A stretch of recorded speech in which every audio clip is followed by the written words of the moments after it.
Good morning, good afternoon, Good brother afternoon, good morning. Ian. How are you doing? I'm good, thanks. How you doing, brother? I'm good, man. I'm good. So we're here for another uplifting Ian and Abdi topic. That's right. That's right. Yeah, the Uplifting topic is of what we do. that's what we do. That's what we're good at.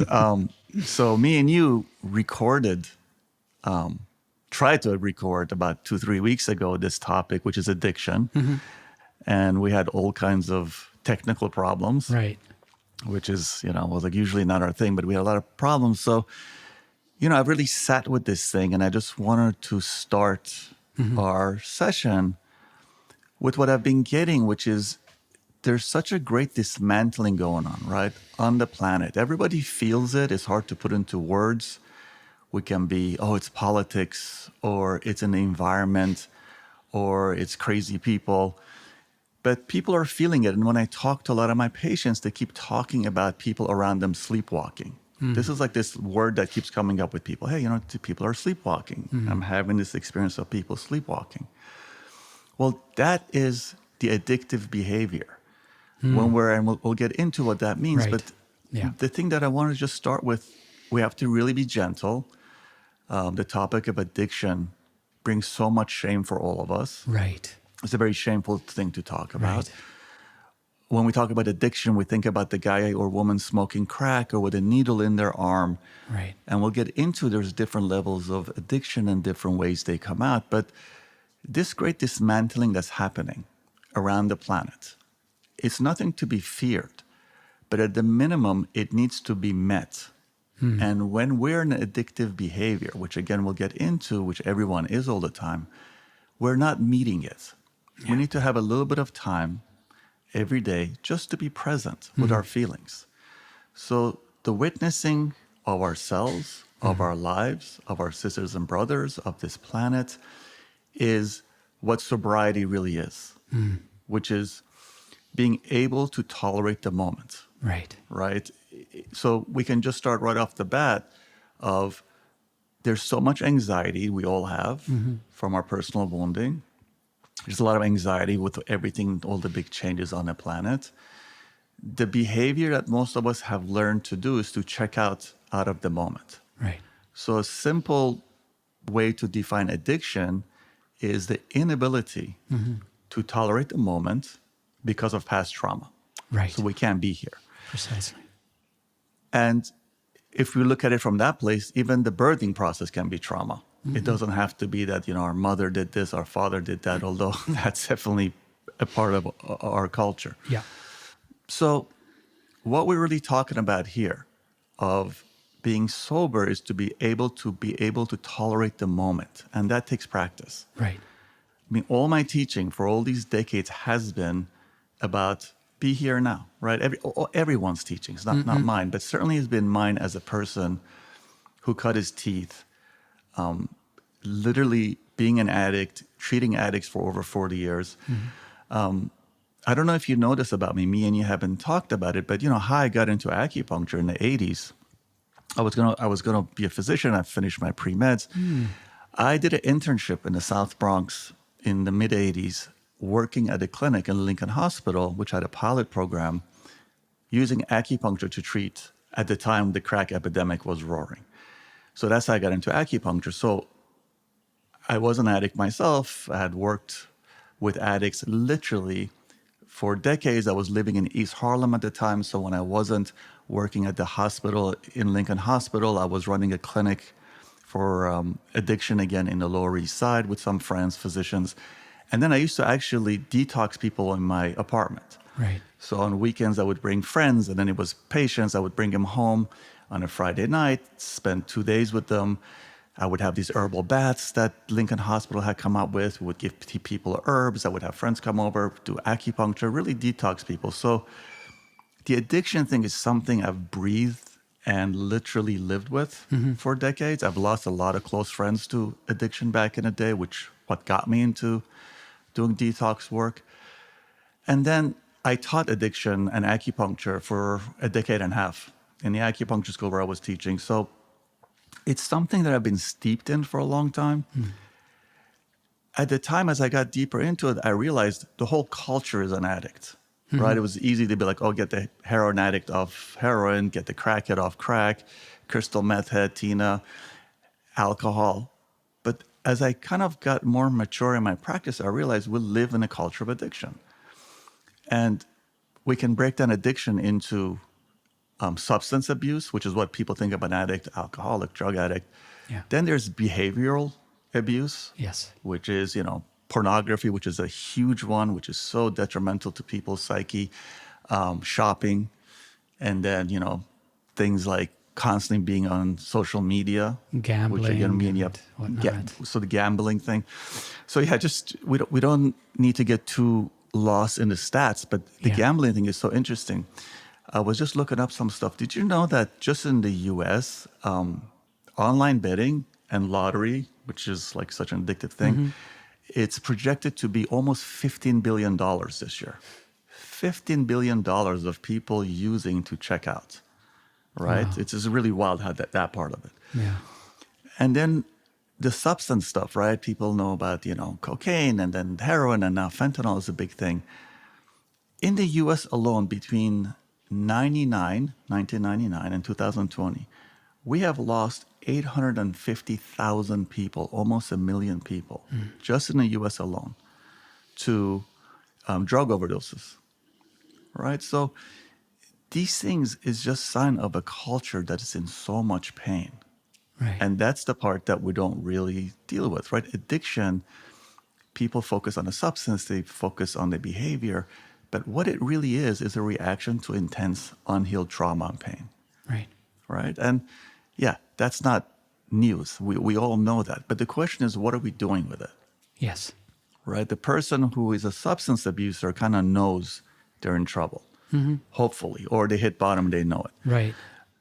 The majority of the population is the behavioral stuff. Right. And they're convinced they're Right. not addicts. Well, we're convinced, and there's so much shame around it. So as we kind of delve into this, it's really Yeah. important to understand, man, we all feel like pieces of shit. We all really have a lot of shame. Right. This is not about shaming. This is about the invitation to actually put that shame down. Right? And then me and you were talking last time in between this recording, there's also the part which is the original sin, the original addiction, which is incessant thinking, right? Which what the Buddhists call tanha, this seeking pleasure, right? Constantly seeking pleasure, but it's deeper than that. Thinking is the first drug that we pick up. Our minds always being busy is actually a form of not being in the moment, Right. right? So if you're incessantly thinking, what are you doing? It's not comfortable. We haven't learned to tolerate the moment. And it's such a stranger to us at this point, right? That it seems like such an overwhelming, huge mountain to climb, Yeah. right? So again, the invitation here as we start delving into this topic and unpacking it a little bit Yeah. is it's really simple and it's really difficult. Yeah. And it's the same on both ends. How do you learn to tolerate the moment? Right. And it really gets done in these little bites. You don't need to shave your head and go to Tibet, like I always say. Couple of seconds here, couple of seconds there. Yeah. The awakening that we're looking for is that space between thoughts, is the little space between thoughts. So as we get into this right now, I want everyone just to feel their body and feel what I'm talking about. What is this thing that I'm saying, space between thoughts? That was it. That was the space between thoughts. These Right. millisecond little openings. Yeah. So the awakening process or part of sobriety is learning to tolerate that. Yeah. But man, we are all so anxious. And then again, what's going on planetarily with these old ways coming to an end. And again, everybody feels that, like, what does that mean? Don't even get caught up in what it means. You can feel how intense it is. Right? A lot of people I work with are like, I just can't watch the news. Good for you. Like, don't amp yourself up. Right. Right. But people also say, like, yeah, it's weird. I'm drinking more coffee than normal. Or like, I have a podcast on 24/7. Or, all these behaviors are ways to modulate this anxiety. Yeah. Yeah. So you as someone who doesn't necessarily have this serious addictive, the drug version anyway, Right. what is your take on what we're talking about? Yeah. I mean, I have been blessed in this lifetime not to have barely any contact with drugs. And I've been a musician for 40 years. No, not 40 years, but I mean, I've been a professional musician for over 20 years, and yet I have never seen hard drugs. And it's unbelievable. Amazing. And I've played with people who were on drugs while they were playing, but I have never had a direct contact with that. So all of my experience is really, it's like I've been gifted with that amazing. part not being part of my life. So it's very clear to me all the other kind of addiction and how that impacts us. And this definition of addiction as being this systematic, repetitive behavior where we disconnect from ourselves and our pain as a result of trauma has been so clear to me, especially since I've started doing this work, because it's really a matter of choice every single moment. Thinking is the first form of addiction we develop, and well, maybe not even the first one, but it's the main one in our Western world. Yes. But and that's the difference between being in the addiction and observing our addiction. Because so many times, and you used such a keyword, and we are going to talk about that, which is shame. We're all ashamed. We want to see ourselves as people, well, no, I'm not addicted. I don't have any addiction. I'm over that. I worked so much in that I'm past that. And that stops us from wanting to see. It's like the shadow. We don't want to see the shadow. We want to leave it down there, hidden, because we don't want to address it. We don't want to acknowledge we have it. But the mere fact we are willing and open to stating, I am thinking, is already taking a step back from being taken away, drawn into that void of incessant thinking. Steps like just observing, I'm thinking about this, I'm thinking about that. And towards the end of this episode, we are going to give a number of pointers. We are going to talk about, give a series of invitations to the listeners on, what's going on. But as you're saying, it's really that will, that being open to see what is going on within me. What am I avoiding? What am I feeling that I'm trying to cover up with all this thinking? Where am I going? What am I doing? It's really about taking a step back and observing. What am I thinking? Beautiful. What am I feeling? And tolerating that anxiety. Correct. Like all this comes down to is tolerating the anxiety. Like even if you don't want to do therapy, even like you've done therapy, it's literally understanding part of the anxiety is not even, oh, this happened, that's why I'm anxious. It's part of just a survival mechanism. One of the things I learned early on, I used to work with these doulas back in the day and OBGYNs delivering babies. And, I would see these kids come in and they have this beautiful round bellies. And then the first thing you would see within, 9 months, 12 months, a year and a half, is the abdominal breathing would stop and people would go into chest breathing. So I would say that's the first sign of the addiction. We actually stop taking in oxygen so we don't have to feel as much. What people say is trauma response, right? When you breathe abdominally as an adult, you take in half a gallon of oxygen, which again is not abdominal, it's your lower lobes of your lungs filling up. And then when you go into thoracic breathing or shallow breathing, you're using the upper lobes of the lung, which doesn't have as much capacity. So you're down to half a pint of oxygen. So we actually commit harakiri. We actually commit suicide by not feeling. And then the thinking starts after that. So the part where we actually can't breathe or don't allow ourselves to breathe, that's already the addictive process because it's painful to be here. Yeah. Now,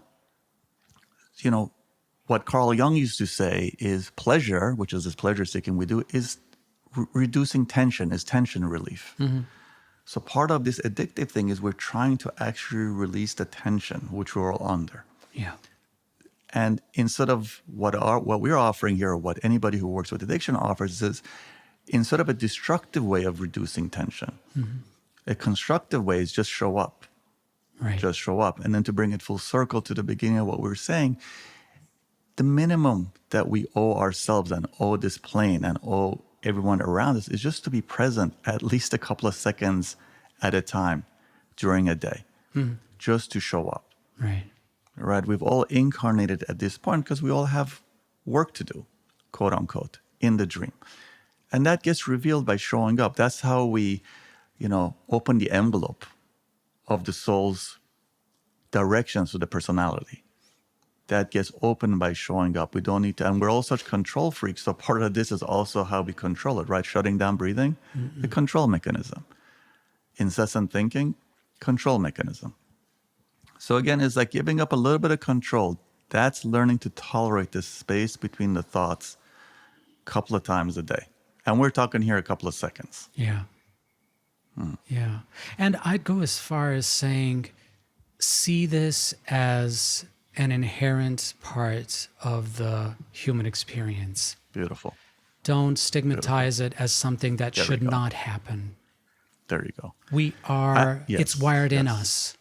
Yes. Beautiful. And that really addresses the shame thing. Correct. Again, I've done this work over 40 years. I've treated thousands of people. I have not met anyone who doesn't suffer from this affliction. And the affliction is, again, inability to tolerate the moment because it feels so overwhelming. Right.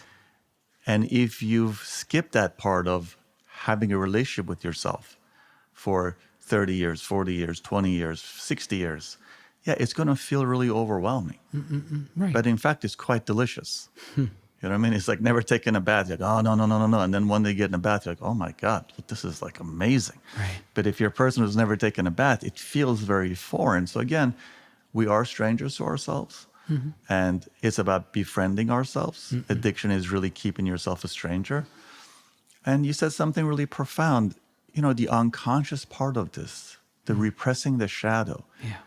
There is so much energy, A, that gets taken up by repressing it. Yeah.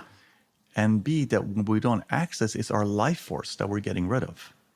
Yeah. Right? We chop this hand because this person didn't like it. We chop that foot because we don't like the way our toenails look. It's literally like cutting parts of ourselves off. Yeah. Right? One of the things people find as they deal with these things is they feel much more vital.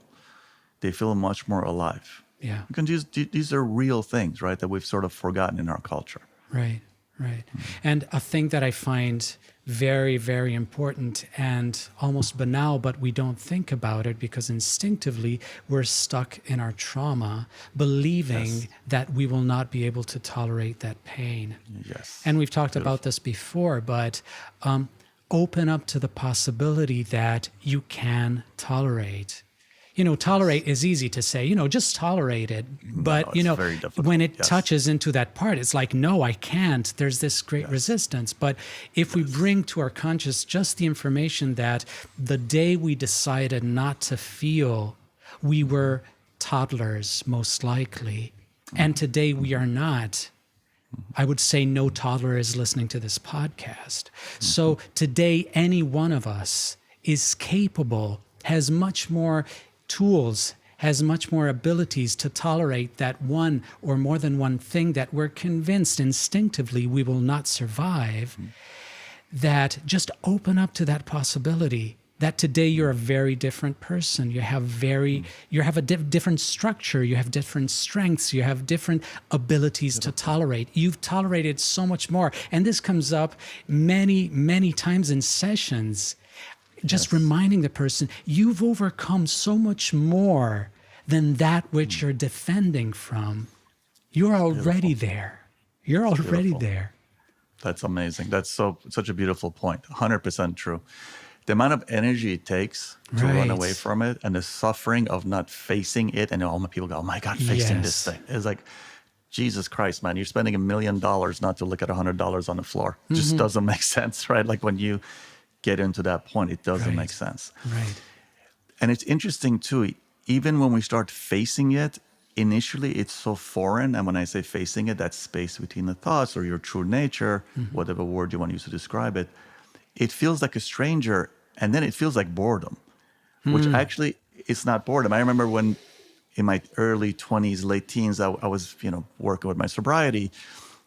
And I would think people are insane if you're not having, speedball running through your body with coke and heroin. You're like, you can't just sit around and just have like a glass of water, a glass of wine. What a bunch of pussies. Like, what the fuck are you guys doing?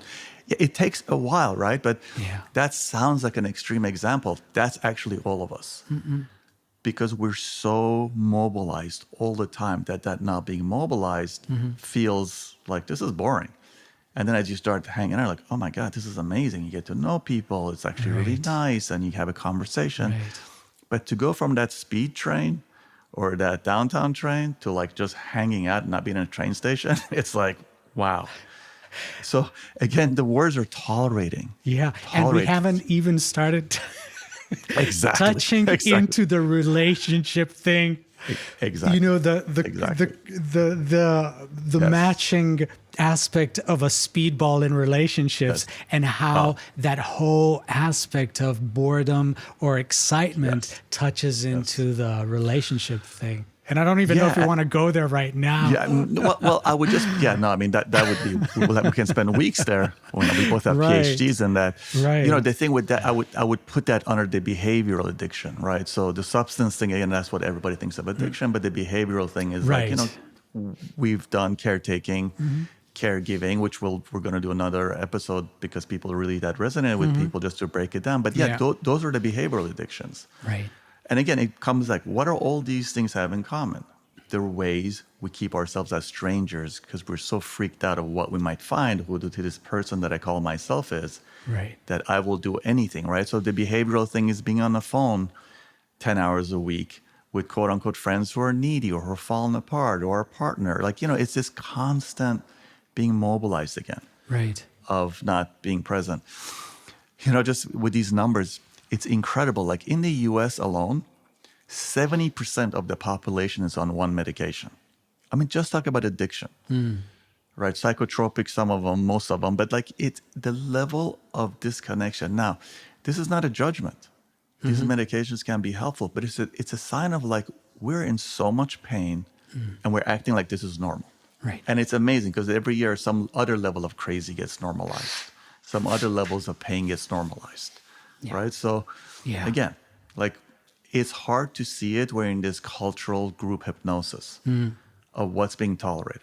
Right. So, if you're not doing heroin, or if you're doing heroin, that's a horrible thing. You can see it. But if you're on social media 6 hours a day, that's okay. Right. It's like, it's the same thing. As they have the similar consequences. Is the same thing meditation.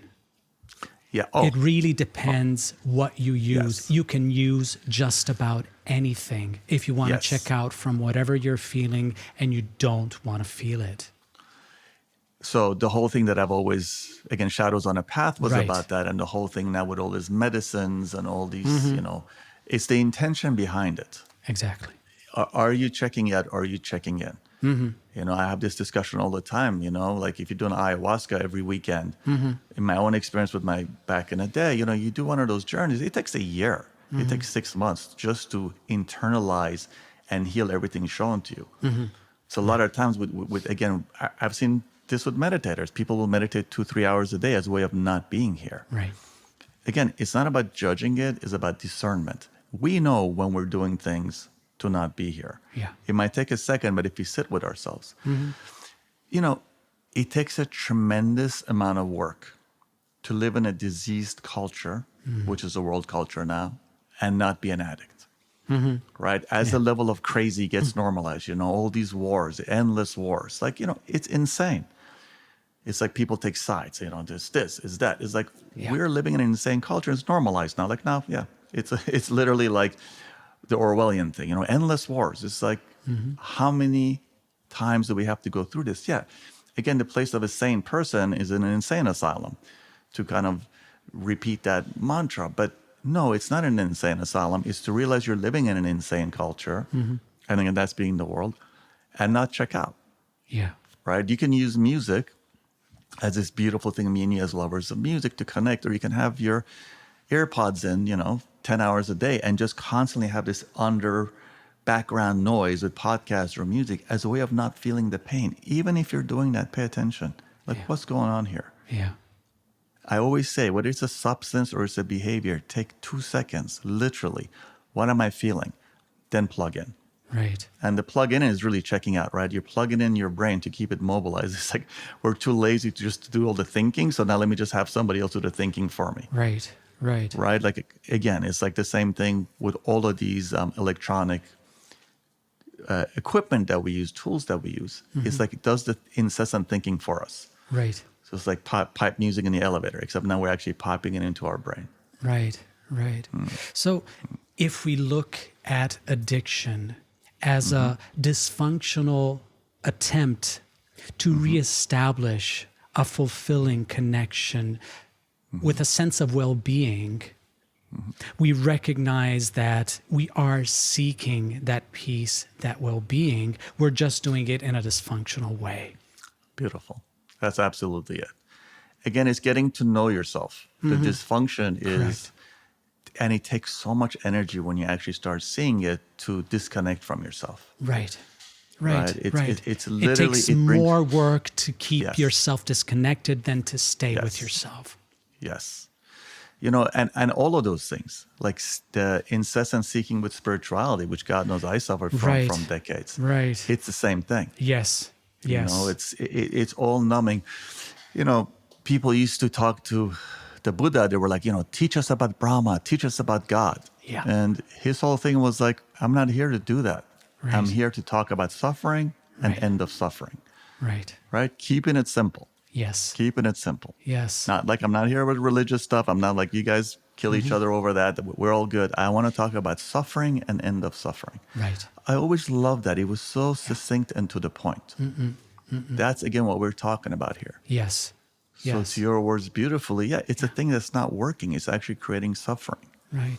So the invitation to everybody in this sense is starting from the standpoint that we are all having addictive behaviors. What is yours? Just ask Yes, yourself, beautiful. what is yours? And if you can't recognize addiction as such, what is the thing or the things you put most energy in? You buy a shit ton of books on personal growth. You watch videos. You go to workshops. You have 3 sessions a week with 3 different therapists, or you work your ass off, or wherever you put, disproportionate amounts of energy, there is most likely your addictive behavior Yes. because you're not okay with where you are here now. Beautiful. Beautiful. I mean, really what we talk about sobriety again is about having compassion towards self. Right? If we say it's tolerating the moment, well, who's in the moment is the real you. Not the idealized self-image you, which is a lot of times addiction is trying to build that up with all the things we do, or presenting these aspects of the not true self. Right? So the key factor we're talking about here is awareness. And with that becomes this ongoing awareness of what's going on in my body, mind, spirit, really. Right. Like just to have that awareness all the time. Yeah. And then the feelings that come up are sort of the smoke to the fire. Yeah. Like, oh, that's not comfortable. When I stop this comes up. Now, we're not saying go do therapy. Of course it's important. Go do a workshop. I mean, unless it's ours, it's probably not important, but you do our workshop because that'll change your life. Like, with things like that, do them, but be aware. Yeah. Like, what is this thing? End of the day, all that's going to happen is you're going to have to meet yourself. Right. And the thing I want to say before I forget, as a guy who's done a lot of work around death and dying with other people, man, you don't deal with these things while you're healthy or if you're in a disease and dealing with it. It gets really gnarly when death comes knocking on your door. Because if you're a stranger to yourself 40, 50, 60, 70 years, and then the dying process comes up, it is intense. Yeah. So part of this too is not to go out of fear. It's just, again, self-compassion. Yes. Who is this person? You know what I mean? Who am I? Who is the person who's having these feelings, who's shoving them down? Yeah. What are these thoughts that are happening? Is that really who I am? Yeah. Like, who am I? Yeah. Right? It goes back to that old Vicharya self-inquiry that some of the sages like Ramana Maharshi used to talk about. Like, who am I? who am I? Now, you're not answering that. It's just part of the who am I is Yeah. you answer to realize those answers are all nil and void. They don't mean Right. anything. It's like that quiet space. And again, people always, people that I work with are talking to him about what all this stuff's going on. What can I do? What can I do? The environment, politics. Right. It's like, first and foremost, be not part of the problem. Yes. Like be out of that need of help yourself, not about perfection. Disengage. Disengage externally, engage internally. Yes. Disengage externally, engage internally. But like, if I don't know who I am, who the hell am I going to engage with? That's the issue of sobriety. Great. The invitation of sobriety is engage internally. Yeah. And it's, go ahead. Keep going. What comes up repeatedly when I start work with people is that moment where, awareness is such a beautiful thing. I became aware of this and this and this and this and this. And then there's that moment where you're aware, you're still caught up in those mechanisms and you're aware of them.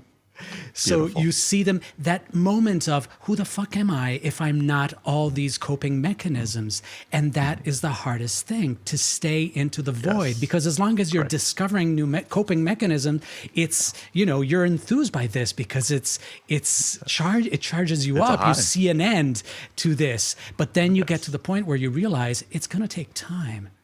Yes. And there's no excitement because you basically found out everything you need to know about yourself, because there's not that much you need to find out. And that emptiness, that element of emptiness, the not enoughness, it's not too much anymore. So can I stay with a little bit? Yes. Great point. And every time you do that, by the way, everybody probably feels this, it weakens the knot of the false self. Every time you have even 3 seconds of that, what you just beautifully described, it actually softens something inside of us. It softens this false idea. And then, again, this boredom thing, it's really important. I don't feel people appreciate this enough. Giving up the addiction, there's what feels like boredom initially, but it's actually sobriety, right? If you're not consuming, if you're not buying, if you're not watching porn, if you're not shopping, initially it feels like boredom, but everybody has that feeling as soon as they push that buy button on Amazon or whatever shopping site, or watch whatever porn or gore video or Netflix. There's a feeling you actually feel horrible, right? If it's not done from a free place. Yeah. We all have the experience of like, I really need this shirt, or I'm just going to buy the third shirt because I'm in pain. Very different experiences. So again, it's not the action, it's the intention. And we all know when the intention's out of pain. Even being aware of that. Yeah. Like, oh, I'm in pain. I just want to go buy a motorcycle part. Yeah. And as you said beautifully, it takes time. And man, the addict mind hates fucking time. Hates to hear that. It wants to be like, oh, done. I'm good. Right. Oh, I just did this experience and now I'm healed. I just did this workshop. I just did this ayahuasca. Right. I just have this experience. Now I'm whole. It's like, no, it's a process. It's not an event. And this is also a good pointer here. The addict functions in event space. The sober part of the soul functions in process space, right? Okay. Event space, I did this, now I did this, now. Right. It's very binary, it's very black and white, right? But the gray area is what really life is. Addicts hate the gray area. Right. Addicts really like that. It's a very common thing as someone who's done a lot of addiction work with people, you see that. Initially, they're very rigid, right? We say they're rigid. But as they soften, as they learn to tolerate that aspect of themselves, the unhealed part, they actually get softer and softer. It's a very common experience when you would sit with someone who's done work on themselves or work on their addiction, which I really consider to be the same. There's a softness there. Yeah. They soften. They're not Right. jumping into judgment. Right. That's survival mechanism, right? Addicts are the most, I'm talking hardcore substance abusers. In my experience, they're always the most sensitive souls. They can't tolerate what a lot of people can tolerate, Right. because they see the bullshit. They're not aware of it consciously. So then they go into self-destruction. Yeah. Here's just a side note that's very interesting. As someone who's worked with a lot of substance abuse, I kind of discovered this 30 years ago or 25 years ago. I also found it's incredible how wise, in an unhealthy way, the unconscious is. People who are very speedy will go towards using speed drugs they'll use crystal meth, they'll use cocaine. And people who are like sort of depressive by nature tend to use slowing substance, fentanyl, heroin, because the ego then takes the left-handed path of destroying itself. It's in so much pain that actually it goes towards its quote-unquote weakness or its own addiction as a way of blowing itself up, all done unconsciously. Does that make sense what I just said? So if by personality they're a speedy person, they will go through drugs that actually push their physiology towards that speedy nature. Right. Like instead of, so Right. really you'd be like, Okay. yeah, if you're a heroin addict, you should really use cocaine. No, you shouldn't, but I'm just saying, like, but I would think that to myself when I was in the class, I was like, holy shit. Or if you're like really like slow, like if you're a heroin addict, yeah. So people actually unconsciously, that's a left-handed path of addiction. You're actually annihilating your own ego because you're in so much pain, you want to blow it up. This is just an observation, just a side note of like something I've seen. Did I explain that? Well, if I understand it correctly, so if that is my nature, I'm speedy, the ego will choose a substance that will accelerate the process, will exacerbate that characteristic of mine, which leads me to crashing into a wall and eventually either passing on or changing direction. That's just been sort of this clinical observation. I was like kind of always would click for me. You know, you can see it even with people who aren't hard drug users, you know. They'll have 6 espressos. They're already speedy, but they really want to speed up. Now, part of that is because you want to escape the feelings and you want to push, again, all unconsciously towards your own sort of makeup. And of course, it causes all kinds of havoc on the actual physiology and the energetic sphere. Right. And then another side note, B of this whole thing is, you know, these substances do create holes in your etheric field. So one of the things that people don't appreciate, right? It actually, if you're using these substances, they actually create these specific holes. And then if you go into shamanically speaking, these sort of dark entities do enter you from those holes. Like when we say someone has a monkey on their back, these are real energetic things. Once you start seeing these energies. It's actually a dude. It's actually a dude sitting. I mean, I've seen this stuff. It's like, it sounds crazy, but people feel it. Addicts feel it. This is actually these entities. And, you know, part of these energies are not like what, if in Islam they call them jinn. They're not devil. They're actually these thought forms that can't function without having a human host. So a lot of times these repetitive thoughts are actually these entities that cannot function. So they come into you and then you have these repetitive thought and then you go into a substance to abuse, to feed them. This stuff is really real, right? And it's not to scare people. So how do you deal with that? Keep your frequency high. Part of that is just the meditation, the awareness, the body awareness, that raises the frequency. Yeah. And something that I feel is very important at this stage in particular is, I mean, we're all scared of addiction. We're ashamed and we're scared of our addictions. So I would say that a very important aspect is we're all addicts means we keep being addicts. Even, you know, you and I talking about this, we have our addictions, but we can be aware about our addictions. That can be a huge first step. You know, see your addiction, see what you use to numb yourself out. And I mean, it's okay to numb yourself out every so often. There's no big deal, you know, but do it consciously, you know. That's already something that allows you not to be a slave to this whatever stuff you're using. Do it consciously.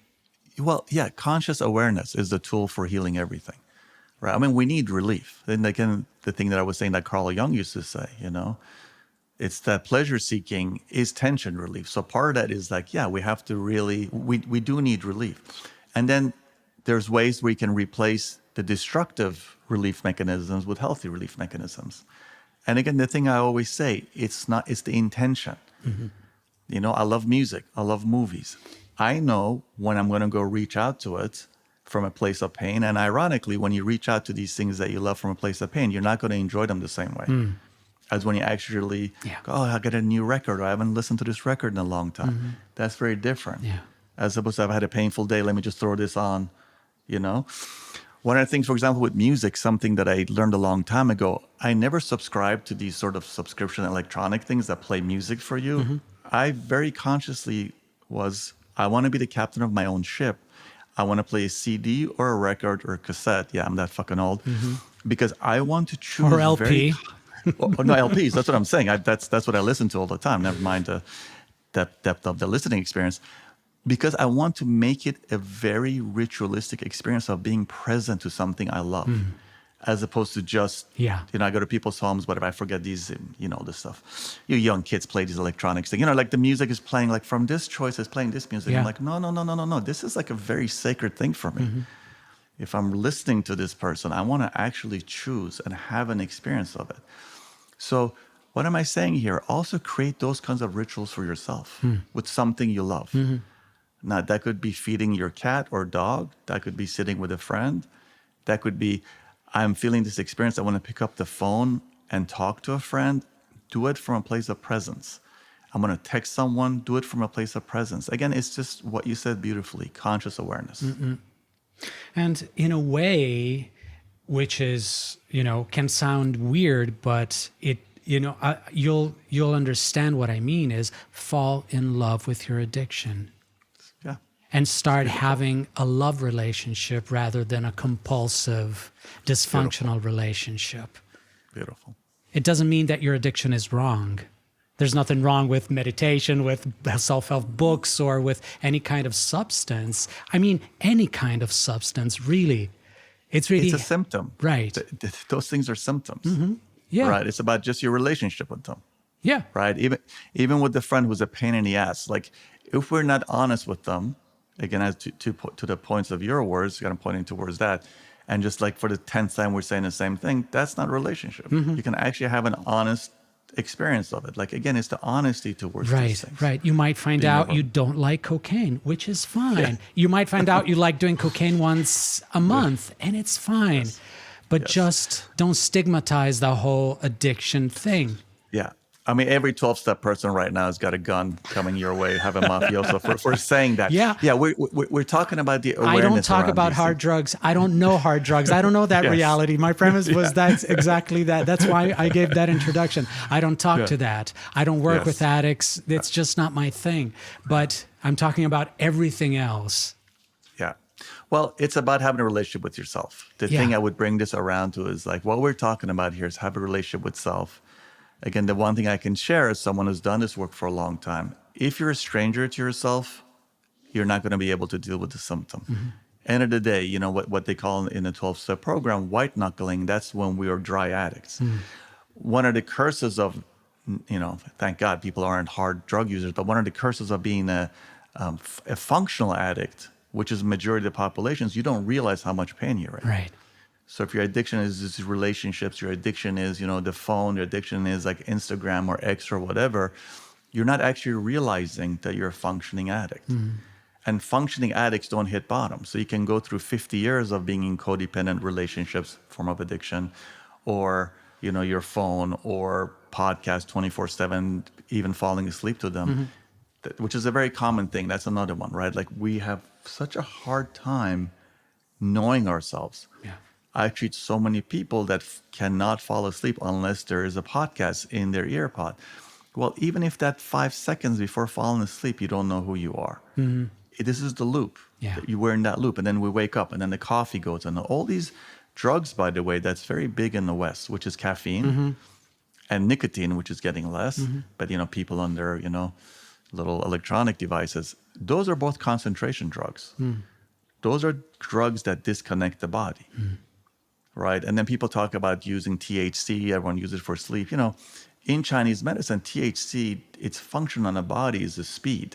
It actually burns the body's energy faster. It's just like people say it's a relaxant. Actually, from an energetic perspective, it actually amps the system. So the biggest drugs that we're using right now are things that amp the system. What does amping the system do? It puts us in our head and disconnects us from the body. Yeah. And something else that I think is worth mentioning is the element of isolation.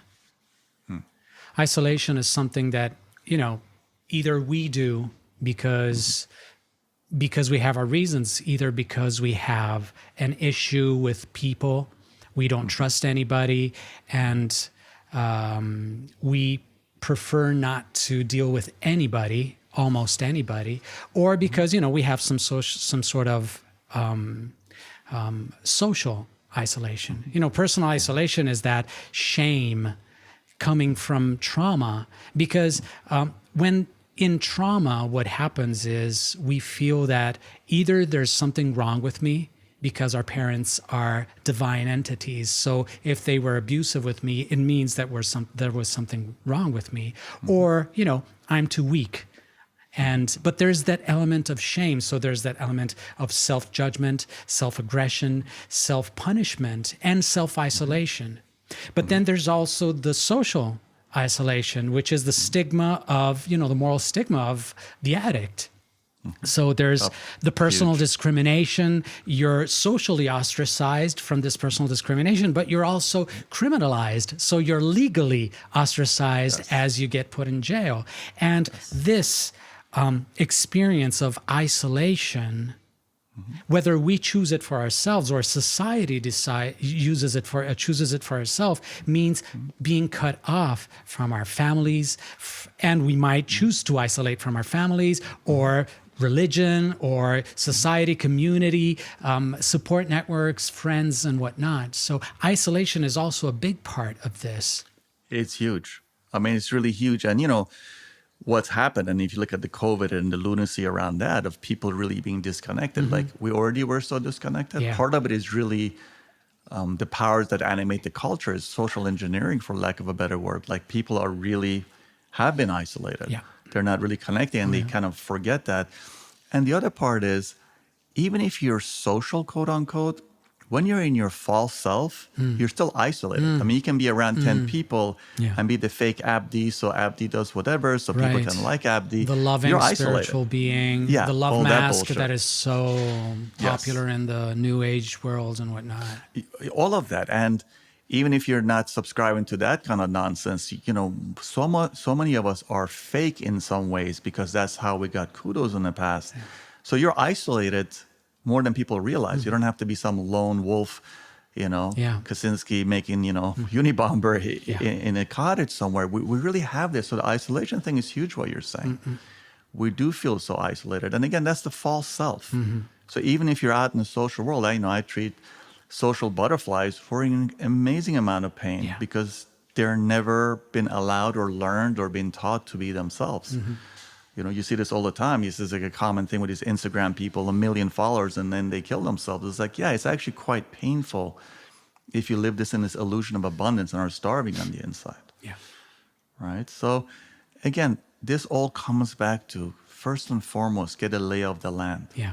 How do you get a lay of the land? So the solution, again, is everything we've been talking about, in our podcast, is like get to know yourself by spending a couple of minutes a day. The thing, really sit with this thing. This was a really big pointer given to me 35, 40 years ago by this enlightened person. I actually had the privilege of watching this guy blow his top, his Kundalini. It was very profound. But, he used to tell me that, and it didn't make sense for a long time. It was like, find the space between the thoughts. The thing you're looking for is the space between the thoughts. And I was like, what the fuck is this guy talking about? But as you start to slow down, you're like, you can catch it. It's actually quite simple. It's really sit with this thing. Addiction really lifts for those couple of seconds when you get to find the space between the thoughts. It's literally like taking a pair of shoes off that are like 3 sizes too small.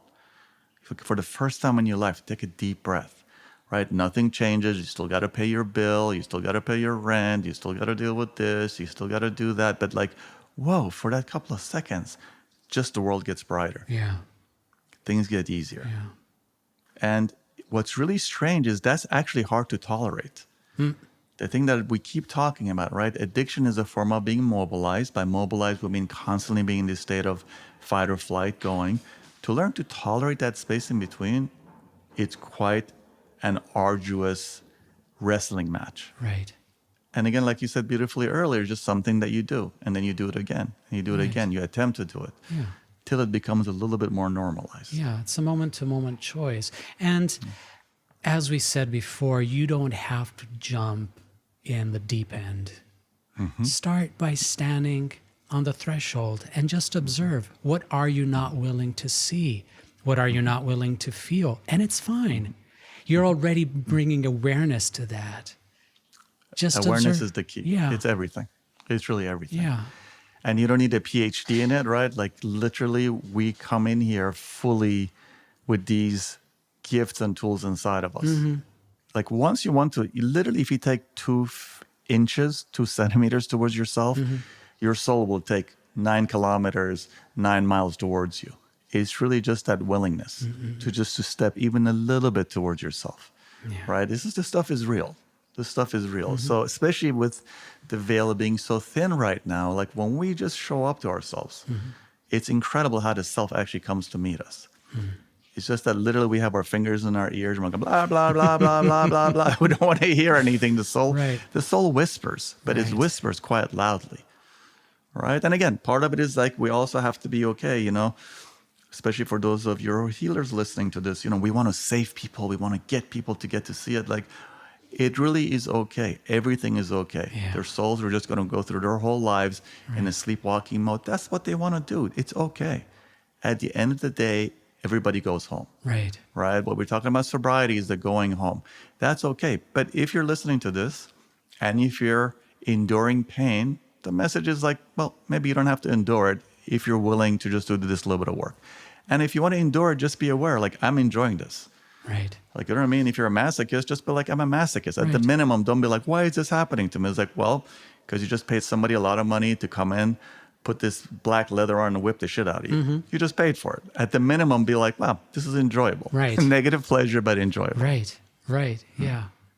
And as we always say, it's not a process of acquiring anything new. Just let go. Just start with not pushing it away. Love it. Just open up. Yeah, you put your finger on something really profound. Every spiritual master talks about. It's not about acquiring. It's actually about letting go of misconception. Yeah. Nisargadatta had this great, like Nisargadatta Maharaj, who wrote that brilliant book, I Am That. He always used to say, you don't need to understand. It's enough if you stop misunderstanding. Yes. You don't even need to understand. Enough you stop misunderstanding. Right. So yeah, let's just work on stopping misunderstanding. And yeah, it's such a heavy topic. I just want to, as we bring it to a close, this is about joy. End of the day, this is about actually, and it's not joy of, snorting an 8-ball of Coke, although that's a hell of an experience, shooting it even more. But that's very momentary and is, followed by so much pain. Is this literally this very simple suchness, right? It's this very simple suchness of life. It's like, wow, this moment, this sun hitting this floor wow. That sound of that bird, wow. Things that are just so ordinary become so extraordinary. Yeah. It's just that suchness. Yeah. Right? It's not the big stuff. The big stuff, even if it is through drugs or kundalini or whatever, those things they're not your true nature. They're just this momentary like window to some world. But the suchness is actually your true nature. And then people are like, what the fuck does that mean? Just experience it. Just experience it. It's just, what does that mean? Yes, go into it. Go into it. Not with your head. Stay with it. It's experiential. Yeah. Stay with it. Right. Again, the thing that I want to keep bringing, the thing that's really helped me was the pointer of investigate the space between thoughts. That's your true nature. Yeah. Investigate the space between thoughts. Beautiful. Anything you want to add to this potpourri that we cooked up today? Absolutely not. Great. Perfect. Great. All right. Great. So, till next time. Yes, my brother. Practice what we talked about. I send you so much love. Send everybody so much love. Yeah, likewise. Yeah. Take care. Rock on. Yep. Bye. Ciao. Ciao.